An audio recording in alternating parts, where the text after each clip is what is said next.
Good evening. This is John Warren, publisher of the San Diego Voice and Viewpoint newspaper, coming to you with our program From the Desk of the Editor. This is a program that we bring as an opportunity to hear from you and talk with you. It is an open mic approach. As you know, the Voice and Viewpoint is San Diego's oldest and only continuously publishing Black newspaper in 87 zip codes, 17 cities, unincorporated areas of the county, available on the internet, sdvoice.info. And of course, we are on all social media platforms. And so we welcome hearing from you, bringing questions and concerns. And we hope that we can grow this opportunity and really touch upon things of interest and important to you. I am joined by Dr. Leonard Thompson, who is the co partner here and sponsor, and he does an excellent job of putting us on the air, and we try to have discussions that will be timely. So Dr. Thompson will tell you more about where we are and how we can be reached. Well, good evening, everyone. Thank you so much for joining in today. We are on several platforms, so let me just give it a rundown. We are on Facebook at GOD Radio 1. We are on streaming on demand on Facebook. We are on the Voice and Viewpoint on Facebook. We are on the LinkedIn. We're on GOD Radio on YouTube and on Instagram, as well as on the website and on the app. So we are on several platforms tonight and listening and hearing from all over the world, and it's going to be a great night. Well, it's very important when you say from all over the world, Dr. Thompson, because we were doing this program initially to reach local listeners in San Diego, and it has grown so in terms of the number of countries that people hear, not only the broadcast, but also read the newspaper in. And it's interesting that some of the countries we get the most from are places like Pakistan, Japan, the United Kingdom, Norway, African nations, South America, voicing here, of course, the United States. And so we haven't figured all that out. We think that maybe there are people from here who use our platforms, both the radio and the paper, to keep in touch, since the Voice and Viewpoint is available online. And so we want to jump into some discussion this evening. I have an editorial that will go up tomorrow, dealing with the fact that this is a time for planning. This is a time that political entities and groups are at work because July and August are vacation times for many people, but there are also times of preparation. We're in a midterm. I mean, yes, we are in a midterm election that's coming off in 4 months. And Labor Day is usually that holiday that symbolizes the end of summer and the start of a fall working campaign.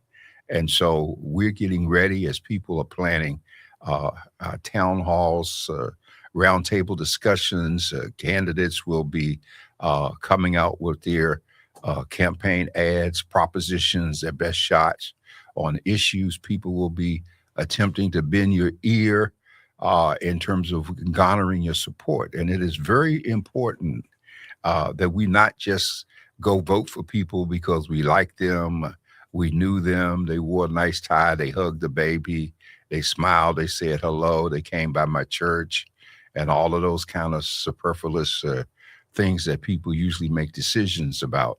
We need to make serious decisions this time.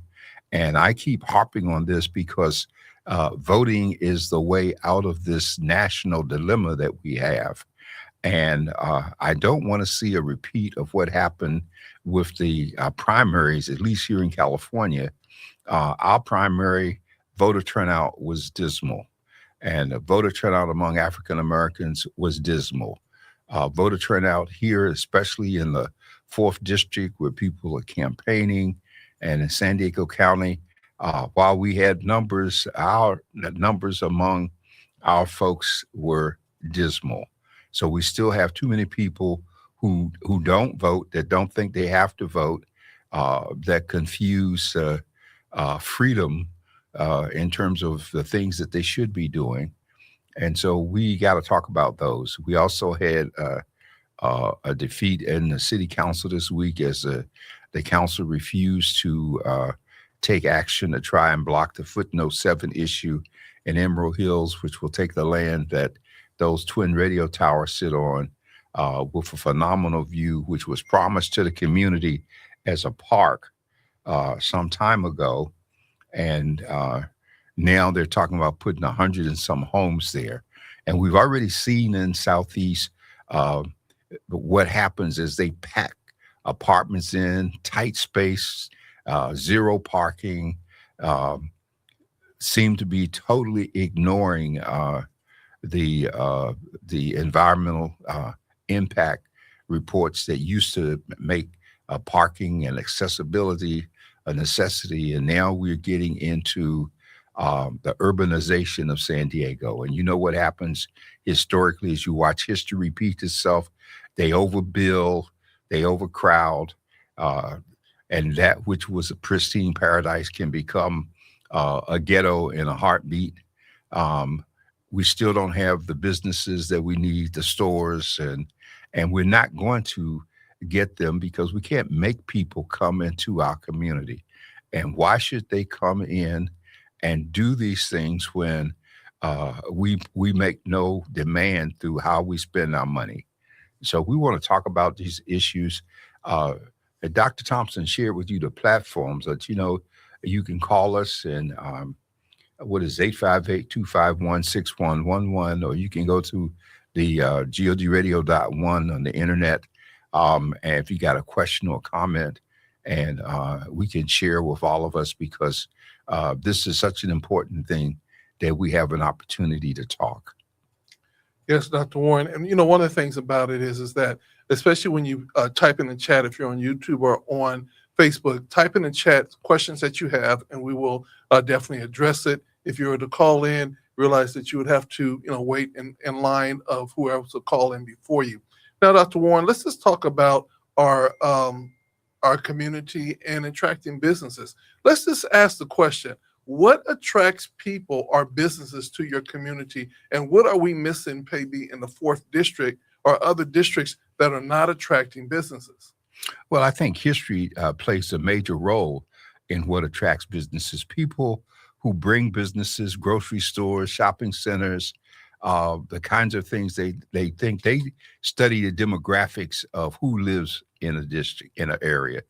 And they got the information: who votes, what are the schools like, are there parks, recreation, what do the people do, is there crime?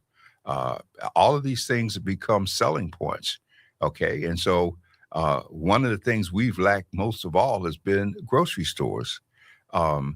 We lack businesses. I remember when they put Walgreens in on Euclid, everybody, but the community was excited about the store because Jacobs made the deal. And I don't think the store has ever done as well. Part of the reason is access to it. You have to be going south on Euclid to reach it. It's not like you can be going north on Euclid and come to a divide and make a turn, as I remember, to come into the place. And so these things are important.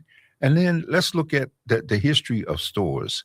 In the past, we've had grocery stores. There's moments that we had, like in LA, when we had the riots and they went in, they tore up the stores. In San Francisco, Oakland area, we saw Whole Foods close because of the amount of theft of people in the stores coming in, stealing. And the theft factor is so real. If you look very closely now, for instance, in the CVS's and the Vons, depending on which neighborhoods you're in, if you're up in the college area, more and more counters are behind lock and key for everything. Detergents, you name it, it's locked up. You want something, you got to have somebody come get it. You go out to Eastlake, to Walmart, you can pick stuff off the shelf. You go here, there are some things you can get, but there are others you just got to go through all of those hoops. And so Then that's one last thing I want to mention, which is so critical. When you get into higher income communities, you do not find a collection of McDonald's, KFC, Popeyes, and all of those things that are just stacked up in our areas. Mhm. And so when we talk about economics, we can't make people come here, um, and we are not really showing that we want people Mhm. to come here because there has to be incentives. If you look, we have the structure downtown. I remember Center City Development Corporation was the downtown component to what we had at Gateway. Mhm. What was it called? Uh, Southeast Economic Development. mhm. And so, in effect, it was a code because downtown was the white folks with business. Southeast was the folks who wanted to do some business, but they knew it was Black and Latino, and they were trying to get them involved. And a lot of things happened along the way. Well, Dr. Warren, one of the things that I've noticed, and I hear this a lot, that people don't shop at, say, for instance, our local food for less. And one of the biggest things is that they say that it's dirty. And I'm always very concerned that in our environment or in our communities, we're allowing stores and people to consistently keep the stores dirty. I remember going over to Wingstop, and their soda machine was so filthy, I had to walk out of it. And so my thing is, how do we require even the businesses to step up what they do so that when people come in, they feel like they're in a quality establishment and not just something that they threw together? Well, that's a very good question, Dr. Thompson. And that's because we have the chance to vote with our dollars. Mhm. And when we stop using a place because it's dirty, they will either clean it up or close it up. Mhm. Okay. We don't do that. We keep, and then let's look at who dirties the place up. You know, I can't imagine. Well, I can imagine because I've seen it so many times. People in our communities, they throw stuff out the window, the trash on the street. They don't care about who cleans it or how it gets cleaned.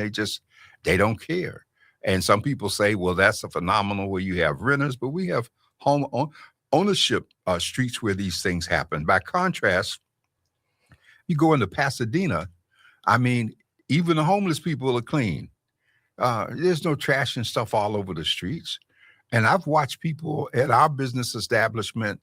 I'll never forget. I saw a lady drive onto my parking lot because it was empty at the time.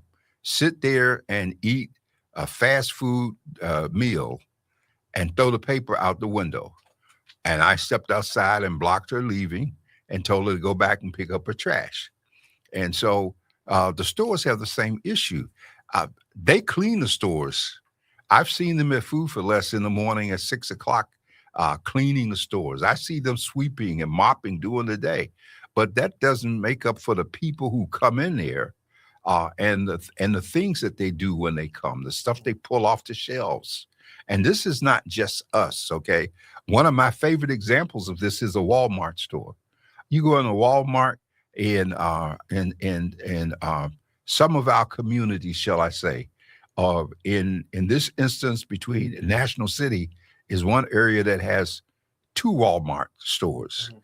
Okay, and you can go in and find stuff that's been clothes are all messed up, and people just go through stuff and throw it back. They do the same thing in Costco and Sam's Club, and they have people on the floor folding and putting things back the way they were.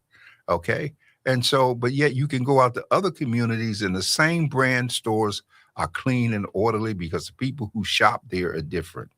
Okay. And so if we're going to talk about places being dirty, the ones who give up and decide, well, they want dirt, let it be dirty, those places should close.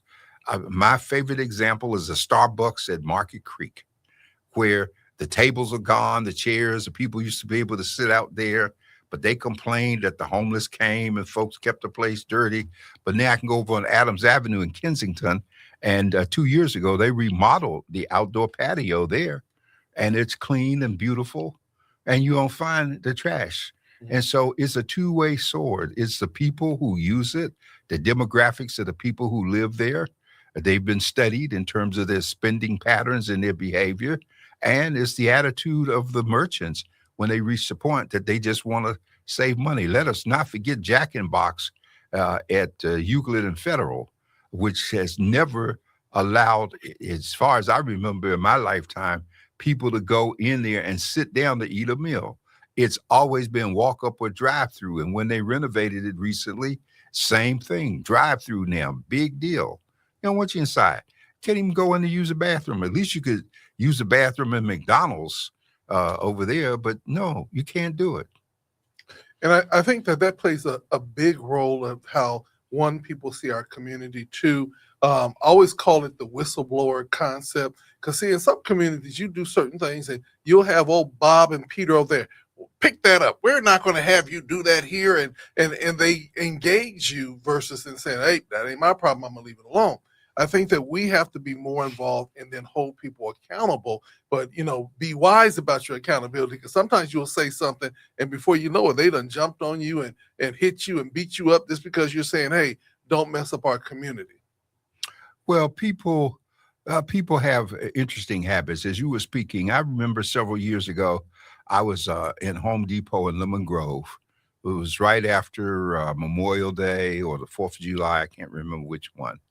And standing in line to leave because they've rearranged things in terms of how you check out now in those stores. And a young kid came through that worked there dragging a flag. You don't drag the flag. That's not something. And it happened to be enough old timers in line that people just went off. I don't know if they even fired him that day, but I mean, well, what do you expect? You don't do the Pledge of Allegiance. You don't do anything to show respect for the country or our history. You've made it a lie in terms of the difference between what we profess and what takes place. And so this is the hypocrisy catches up. And so we have this issue going on with people trying to survive with all of the changes. The prices are up, all of this is going on, and the folks have been put in a position where you got to work 2 or 3 jobs just to keep up. The rents are high, the food quality. You look at places like Food for Less, and many times people refer to it as a food desert. There's a difference between the meats and products in the one on Euclid compared to the one in Lemon Grove, compared to the one on University Avenue, compared to the one off of Plaza in National City.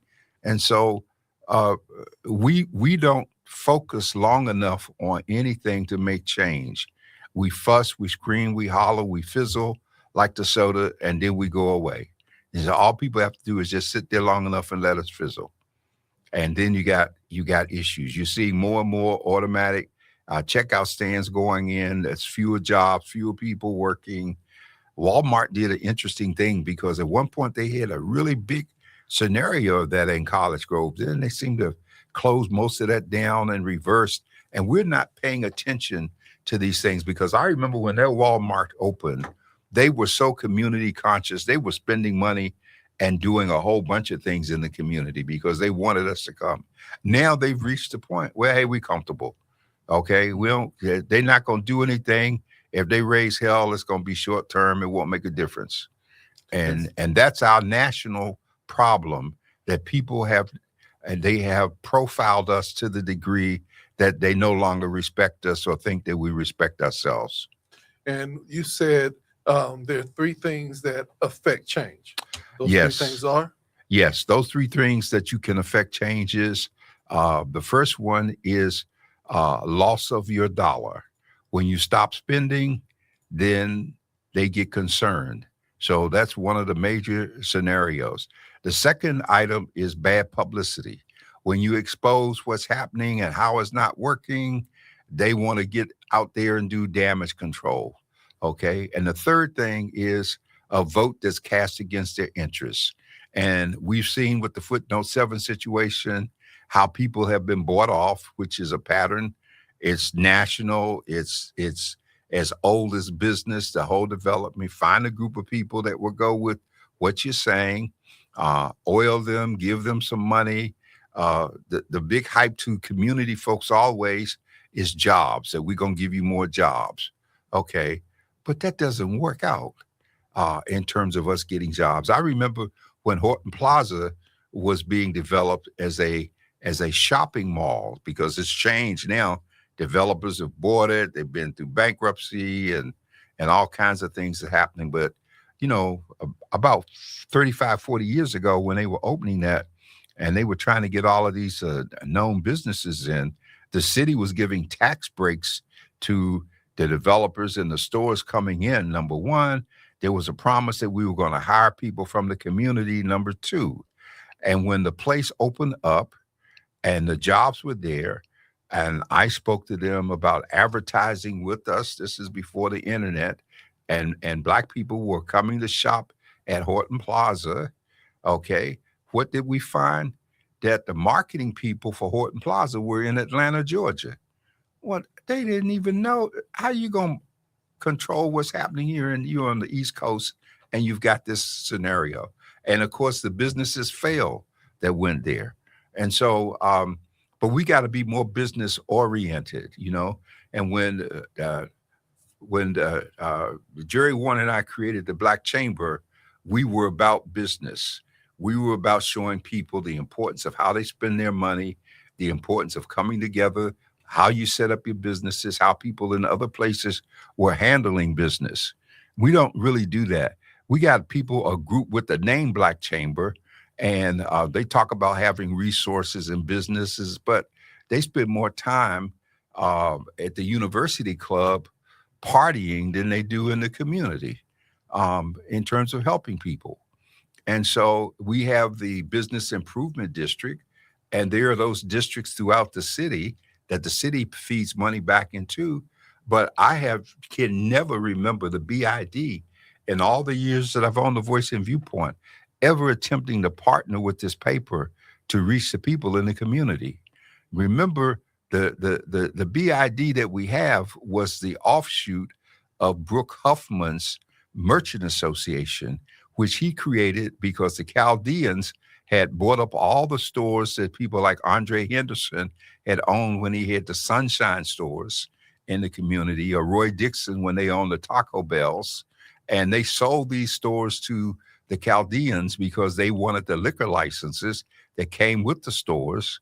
And once they got those licenses that came with the stores, then the whole attitude toward the community changed. So we got a group of today that don't know the history of what I just talked about, or how it was when we had the Douglas Hotel downtown and Imperial Avenue going downtown was Black-owned businesses, and how the Catfish Club itself was the outgrowth of a fish market almost that was down on Imperial, with Judge Gilliam and others came together and began to do stuff. We don't have that sense of history right now. And so without a sense of direction, we're likely to fail. And the only thing more tragic than that is the lack of willingness for the generation at hand to sit and listen and learn and now understand how to build on what was attempted before, so that you don't start from scratch and create the same mistakes all over again and lose time. Well, Dr. Warren, one of the things that we have to consistently look at is an action plan. I think that we talk about it, we have met about it, but we are looking at, say, for instance, the 9 blocks, the Arts and Cultural District. What is the true plan for that block? And can the blocks, the 9 blocks, really work without a foundational restaurant or some foundational pieces that will hold the block together? But why should people come and put restaurants in there? I mean, some of those buildings need to be just torn down and then rebuilt if you're going to do the thing. But then that's the gentrification. A perfect example in contrast is looking at the city of Los Angeles and down in the area where the garment district is. I forget what they might call this area, but the area has been redeveloped. Okay. And you still have, that city has one of the largest homeless populations that there is. And I used to go up there on a regular basis to meet with the clergy and people from all elements of that community who were engaged in things to rebuild and resuscitate the neighborhoods. That was long before our county and our city decided to get together and have a regional task force on the homeless. They already had it in LA. I was already working with them and learning from them in terms of bringing information back to us. And so we have to pay attention to what others have done and look at what we can do. And we don't have to reinvent the wheel. And all of our problems do not require federal or state funding. Yeah, I've shared on here week after week that 25 years ago we had homelessness, but some of our churches had opened their buildings up and they had beds and stuff for people at night. Bethel AME was one of them, and we don't see any discussion of that. We've lost a generation of those pastors. We have new people that have come in. It's almost like Genesis when there arose a Pharaoh that knew not Joseph, and they only know parts of the community, and I'm watching older people die off, and I'm watching so many of our churches that are not doing the outreach to keep going, to rekindle the pastor torch, and so much of it has to be done from the streets. It can't be done from the building.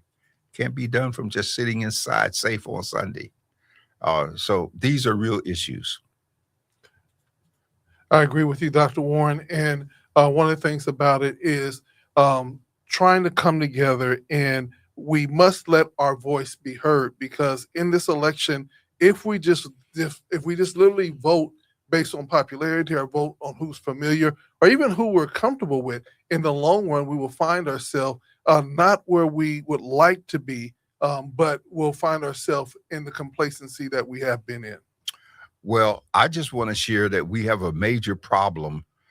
California is marked a blue state. And so people who have money for voter education and outreach, they are putting it in areas that they call swing states. Okay, so most of that money always ends up on the East Coast, ends up in Georgia, in parts of Florida, New York and Philadelphia. And we don't know what the scenario is going to be this time in terms of New York, because Mandami has really stepped off in terms of being progressive. The Republican response to him is to label him a socialist. And of course, Bernie Sanders was always a socialist. But the Republican Party wants people to respond to socialism from the standpoint of an old image of people in the USSR. Everybody's wearing the same kind of hat and jacket, and the community, the government owns everything. That's not what we're talking about here. I mean, if it's socialism for us to have health care, if it's socialism for us to have SNAP, the nutrition program, if it's socialism for us to feed the kids in the morning when they go to school, and if it's socialism to have daycare, for years we fought against after school and daycare programs and called them communists. But I can remember 50, 60 years ago that, Russia, when it was the Union of Socialist Soviet Republic, Russia had universal daycare. Mm-hmm. All right. And so they were taking care of kids. As much as we have people trying to give us a bad image of the Black Panthers, when the Panthers came on the scene, you remember they were the ones that started feeding people. They had breakfast programs for the kids, and they were smart enough to have a minister of information, and they shared information in the community. And so here we are today. We have gained so many offices that we have people elected to, but the people that we have lost their way, and they've lost the vision in terms of what they could do. And they've gotten very comfortable with it. And so we need to look at who's running in San Diego right now, not just for the city council positions, not just in District 4, but the races in 2, 4, 6, and 8. Okay. and no one person can make anything happen. So we need 5 votes to make it happen. And then the board of supervisors, the race, you got 9 on the city council, 5 on the board of supervisors, and then you have other cities, like you had a sister running for the school board, McLaurin in Chula Vista. We got folks running in other areas for office, and we have to reach out and embrace and support them collectively if we're going to address our concerns. We cannot allow, and I'm going to say this, the Democratic Party, the Democratic National Committee, the Democrats have a phenomenal opportunity right now because people are looking at them as the alternative to the Republicans in terms of regaining control of the House and the Senate. And so that's why we had Prop 50 last November, because California has the largest congressional delegation in the country, 52, and 12 of those are Republican. We got the East County position that Darrell Issa held with, the folks coming after that position. We got to swing that position over. Monty Wilpert is running for it, member of the city council, Democrat. And we need those Democratic votes in the Congress so that we can regain control, which will put Mike Johnson out. And then we can go back to enforcing the Constitution against the madness that is coming from Donald Trump and his misuse of executive powers under Article 1. So, Dr. Warren, a lot that has to be done. It has to be done very strategically moving forth as we go into the final portion of this election season. Let's just talk about the loss of Lindsey Graham, and is it going to make a big impact? Well, as far as I'm concerned, it's not a lot to talk about. Lindsey Graham was a chameleon if there ever was one. All you have to do is go back and look at his speeches. One moment he's talking about how bad Trump is. The next moment he's kissing the ring and other parts of Trump's anatomy at every opportunity that he can. And there's no need spending time on it because what they did in South Carolina, Tim Scott was never our friend. He proved all skin's not kin. Lindsey Graham's sister is put into his position because the governor has the power to fill the vacancy when a senator dies. And so she will carry the name and carry it to November. The only question is whether or not she will appear on the ballot as the continuation or is she just a caretaker. And I don't remember because I haven't kept up with that. And so we have a scenario where the Senate was 50-50. We thought we were going to get our friend Sulan Collin out in Maine. And this guy gets in there and messes up with the sex scandal. And so now we got to see how that's going to shake out. John Ossoff was the other senator from Georgia, along with Senator Raphael Warnock. And I believe he won his primary seat this week or last week in terms of the primary in Georgia. Georgia represents a state that most of us need to look at.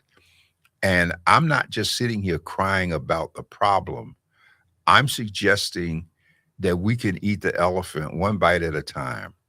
And so we need to start by setting aside time each week to discuss what we can do. We've got organizations here, and a lot of our nonprofits don't want to do anything unless they can get a check.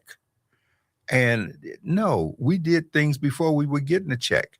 We did things, how could the Birmingham boycott have been so successful for so long if people had not sacrificed? They didn't have great jobs in the first place. They were chauffeurs and cooks and gardeners and all the things at the low end of the totem pole, but they got involved in terms of we're not going to take it anymore. And they brought economic leverage in terms of controlling what they spent.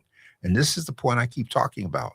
Let us spend for what we need and make a distinction between what we need and what we want. That is so crucial. And the second thing is, let us stop confusing discipline with oppression. Yes, we have been oppressed as a people. All of us resent folks telling us what to do and where we can go and can't go because of the history of that. But at the same time, we must come to understand that deferred gratification is the key to moving forward. Oh, he said a big word, deferred gratification. Gratification is getting what you want. I'm hungry, and the people over at Popeyes got the fans going, so you smell a chicken. So instead of you going to the store and timing yourself so that you can buy some chicken and go home and cook and have a meal, you go over there, pay an exorbitant price. Right now, between Popeyes and KFC's, yeah, you're almost spending a day's salary just to get a bucket of chicken. Mm-hmm. Okay. And then what are you doing? Walking down the street, eating the chicken, throwing the paper on the ground. That wasn't the intent. But if you go back and look, there wasn't. Well, you don't know.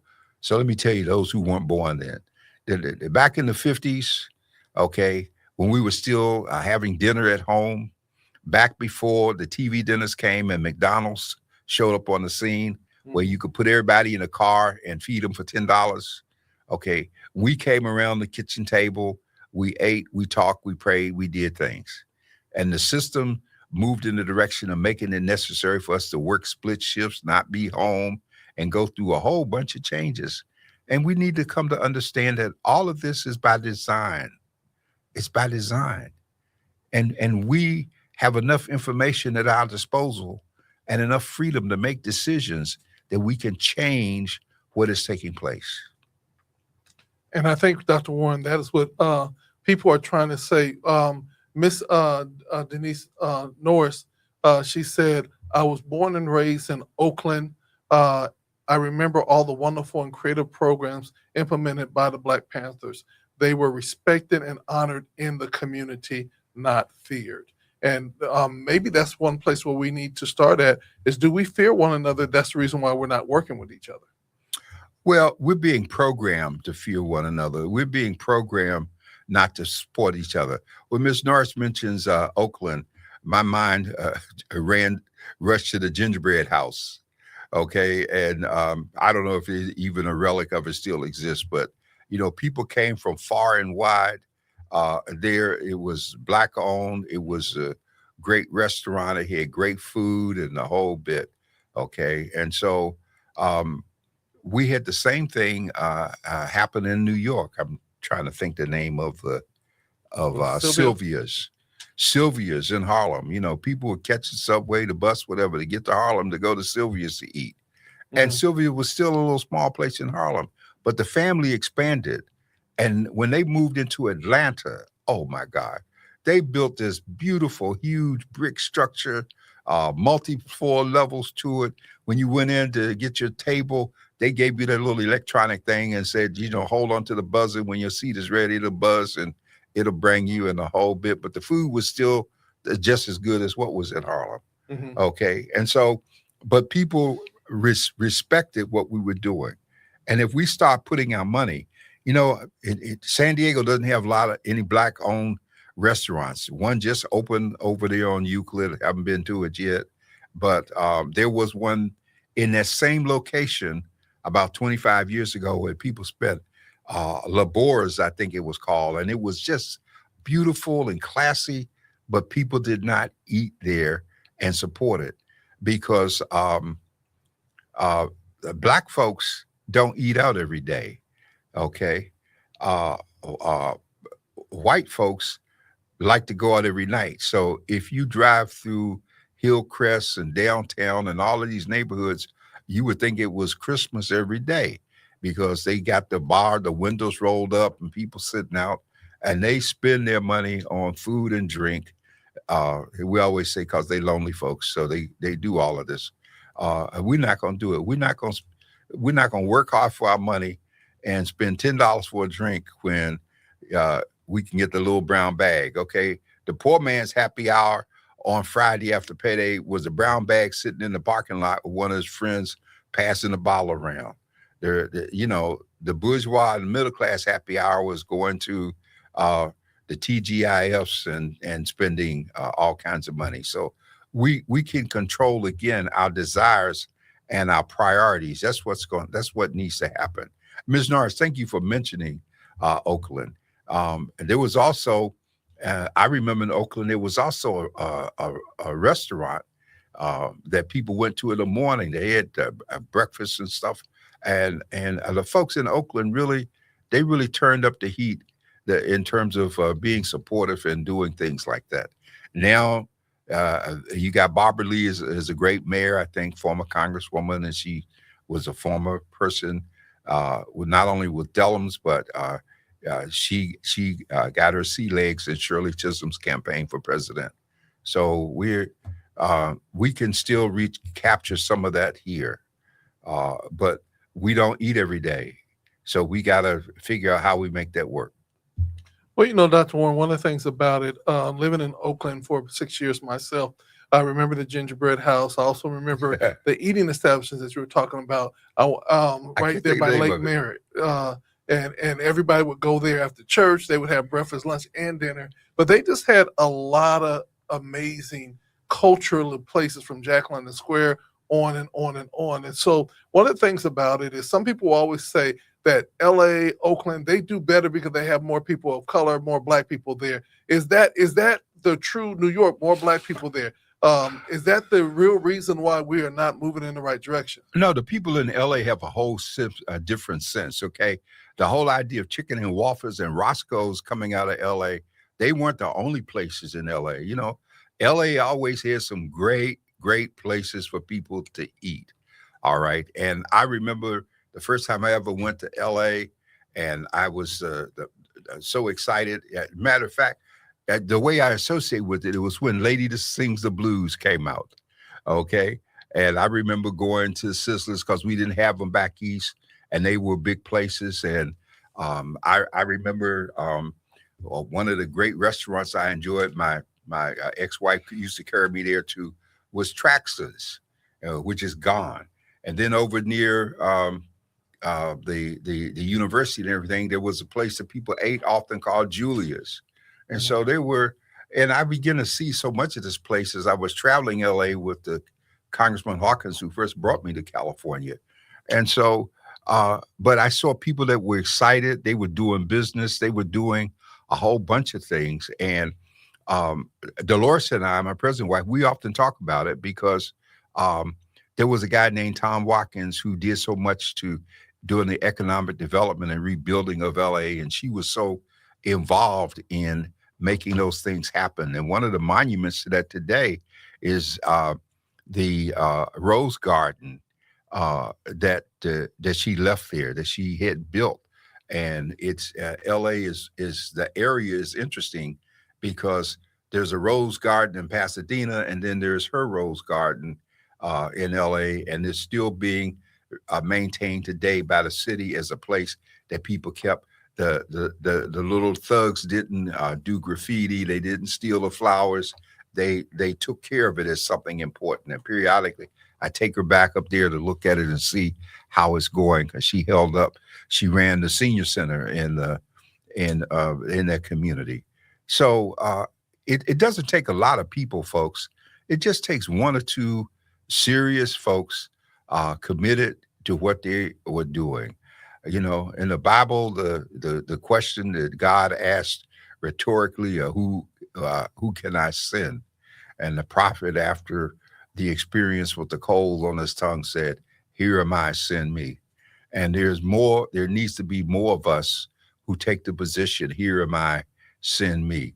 That's what I saw in the March on Washington in '63, as I watched the people come there and participate with them in their Sunday go to meeting clothes on that hot August day, people answering the call, "Here am I." I'm not going to just send me, I'm going to come. And so we need to do that today. Today, if it's chilly, if it's cloudy, if anything is happening, we get cold feet, okay? And it always reminds me when I see people looking for comfort in terms of their involvement. Reminds me of Thomas Paine in the Revolutionary War. And he was one of the writers. He wrote The Crisis, and the NAACP, which later developed a magazine, took the name from The Crisis because Paine did all his revolutionary writing as we were getting ready to fight against Great Britain. But here's the stanza that stands in my mind with me. He said that the summer soldier and sunshine patriot will soon vanish from the service of his country, but he who endures until the end, deserves the love of all mankind. We want to be the ones that endure. Okay. We want to be the ones, like Longfellow said, footprints on the sands of time remind us that we can make our lives sublime, and departing leave behind us footprints on the sands of time.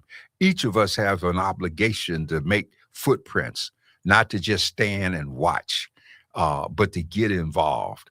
And I get excited about what we can do. We don't want to, at the end, when, to stand before the judgment bar and, well, what did you do? Well, I was a little busy and I wanted to, but, I had a headache on that day and I had a bill to pay and I couldn't do this, I couldn't do that. It ain't about the excuses. It's about what do we do in spite of what's being done to us. Mm-hmm. We got to function right now in spite of. Trump is trying to erase us at every turn, from textbooks to institutions to activity to Gestapo people on the street. But, like the cockroach, we've overcome everything that's been thrown at us. So let's not give in and say, well, what are we going to do? You're going to get up off your behind, make some sacrifices, see who you can help where you are. And, the little secret is this only works if you put God in the plan. Mm-hmm. So if you're the atheist and stuff, you ain't gonna ever succeed at nothing you're doing. You're gonna spend your whole life wondering why it didn't work. Okay. But if you put him in the plan, okay, get involved and put him in the plan. Do Psalms 121, lift my eyes into the hills from whence cometh my help. My help cometh to the Lord, from the Lord. Then we don't look up in the day. We get up and look down, stumble toward the coffee pot and out the door, and you ain't never even looked and say, God, thank you for waking me. Thank you for another day. I'm telling you, if you do that, it will change the attitude for the day. It will change how we interact and what we do. We won't get mad because that person pissed you off because they bumped into you or cut in front of you or whatever. You ain't got to go there. Yeah. And I know this sounds like the pot calling the kettle black, because there was times in my life I went there every chance I had. Mm-hmm. But once we come to understand that there's a better way and another way, and we just need to regroup, we can overcome all of this stuff. King and Gandhi overcame. John Lewis overcame. All of these people paid great sacrifices. Yeah, they're famous now, and monuments and statues and holidays and all that kind of stuff. But let that not be the judge of your value and your worth and your contribution. Dr. Thompson, I'm sorry. I'm up here like I'm in church preaching, and I don't mean to be preaching, but I just think that we have an opportunity to share with people, and maybe somebody might be motivated to get involved. Yes. And, it's important that we continue to talk about, what are the solutions? How can we make it better?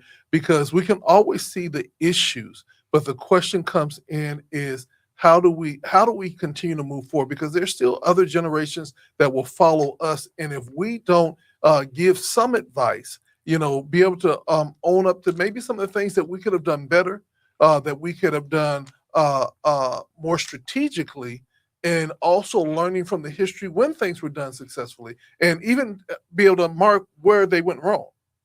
Because in our community, we don't see as many Black businesses being established, but sadly to know, a lot of businesses are being established. The question is, are they established and they have longevity?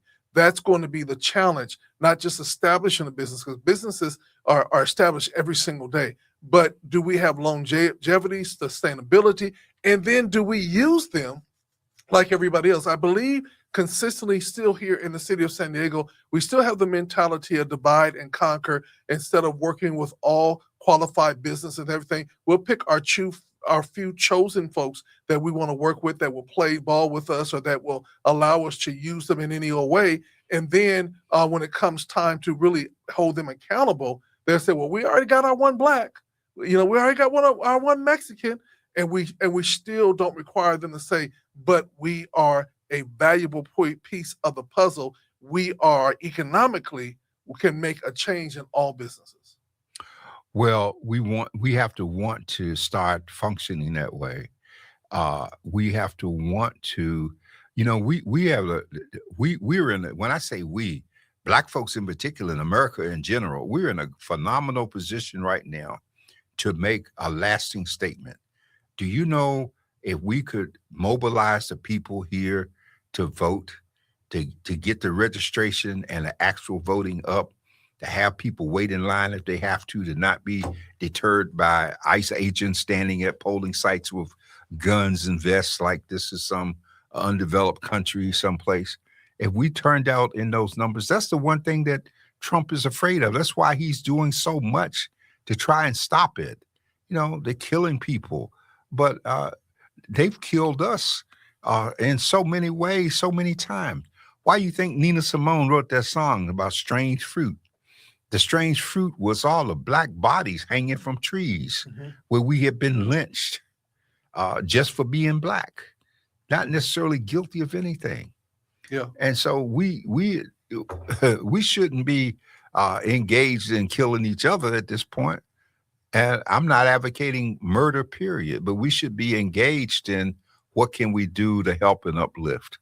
Exactly. Okay, and that's the key. And I want to say that, in all fairness, that there is a phenomenal number of young people doing all the right things, and we have seen them grow in this community, Dr. Thompson. When I think of Assemblywoman Lachey Sharp Collins, when I think of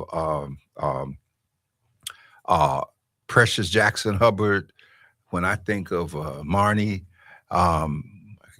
Marnie's last name is escaping me at the moment.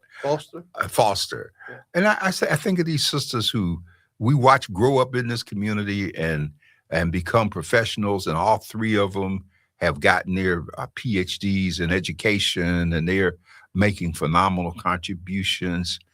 Precious did such a great job at Bell that Black Men and Women United got involved in helping.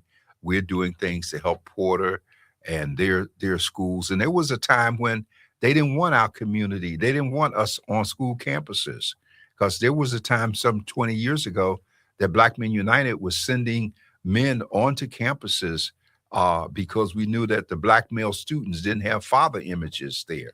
Mm-hmm. And what did they do?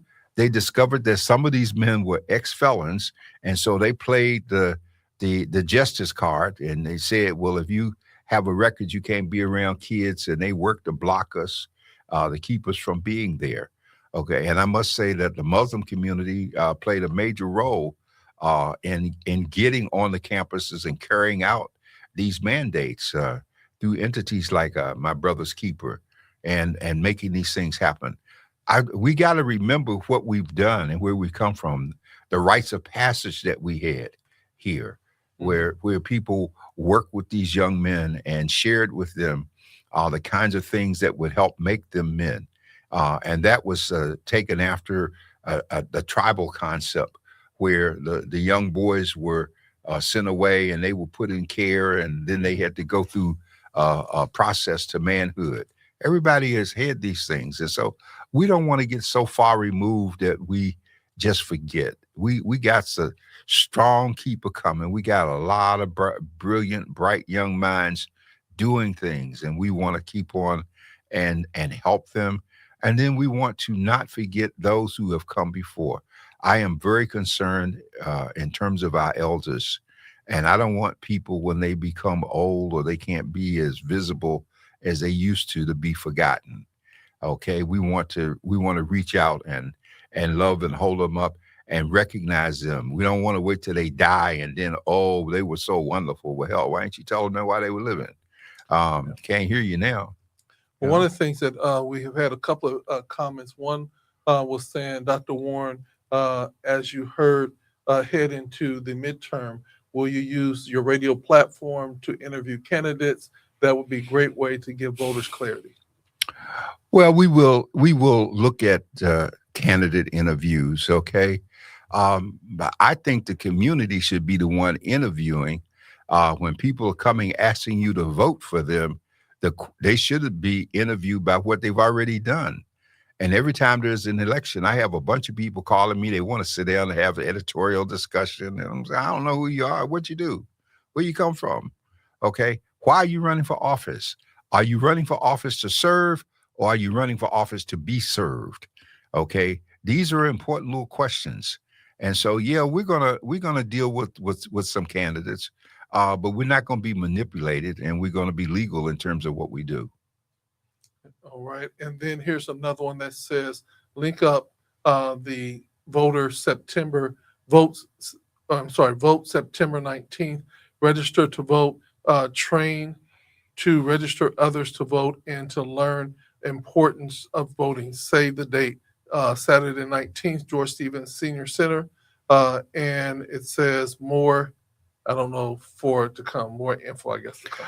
Well, I think Ms. Norris's group is organizing that event. I know I'm speaking at it, and there are a number of people beginning to hold forums where we're going to talk about voting. We're going to talk about the importance of voting. I know next month I'm going to be meeting with some members of the legal community to talk about the Civil Rights and Voting Rights Act, and so we need this information. And if we get the information, it will help us understand the importance of what we have to do. I think one of the greatest speeches that Dr. King ever gave was on May 7th, 1957 in Washington, D.C., and to a group, and it was entitled, "Give Us the Vote." And in this particular speech, he said some things that are so apropos today. He says, if you give us the vote, we will elect the men and women of character that will make decisions that are rightful and meaningful on our behalf. That's the essence of the whole thing, as he went through various categories of voting. And so we have an opportunity to hold people's feet to the fire. Don't think in terms of voting slates. Don't just vote somebody because their name appears with somebody else that you want to vote for. Take the time. The last primary, the Voice and Viewpoint did a markup with the ballot. We had the effect of a town hall meeting on the elections, and we went through the whole ballot and let people see it and see how to mark it. This time we're going to have propositions on there. I'm going to put out an advance analysis of all the propositions that appear on the ballot so that you don't just be trying to figure out what to vote for or who to vote for. And we're going to address that. And if you have questions, we want to raise them in advance. This is the time for us to organize the transportation and get people to the polls who need a ride. This is what people have been doing forever. We're not waiting for somebody to give us a check for a nonprofit and they'll show up and say we're going to do that. No, let's talk about the logistics of organizing and doing what needs to get done.